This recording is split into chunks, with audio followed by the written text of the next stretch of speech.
To office zone. আজকে MS এক্সেলের আপনাদের এমন একটি ট্রিক্স দেখাবো, আপনি যেটা দেখলে অবশ্যই অবাক হতে বাধ্য। এবং আপনি যদি এই ট্রিক্সটি শিখে অ্যাপ্লাই করেন, আপনাকে বস বলতে বাধ্য। এই ট্রিক্সটি কিন্তু আপনি যে কেউর সাথেই মজা করে করতে পারবেন। হ্যাঁ, আচ্ছা, ট্রিক্সটি হলো, দেখেন আমি যদি এখানে কিছু লিখি, দেখেন অটোমেটিক কিন্তু ও হাওয়া হয়ে গেছে, তাই না?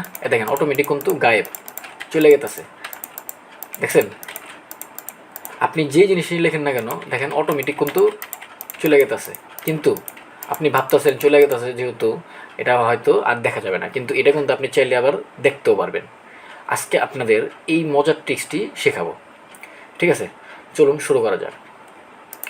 আচ্ছা, আপনি কি করবেন? প্রথমে এই যে এখানে কর্নারে যে ফুলটা, এই যে ফুল মাউস দিয়ে ক্লিক করবেন, মানে ফুল শিটটা সিলেক্ট করে মাউসের রাইট বাটন ক্লিক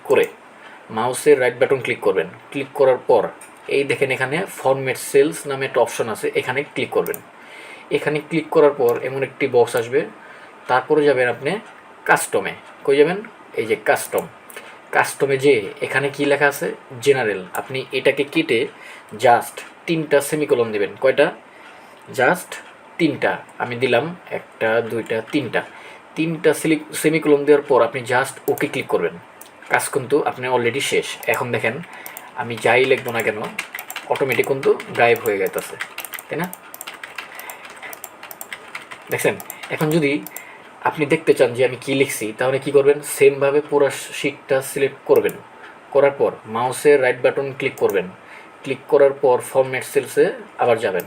যাওয়ার পর এই যেখানে 3টা সেমিকোলন দিয়েছিলাম, এটাকে জাস্ট ডিলিট করে ওকে দিয়ে দিবেন। দেখেন আমি যা লিখছিলাম সব কিন্তু অটোমেটিক আবার চলে আসছে।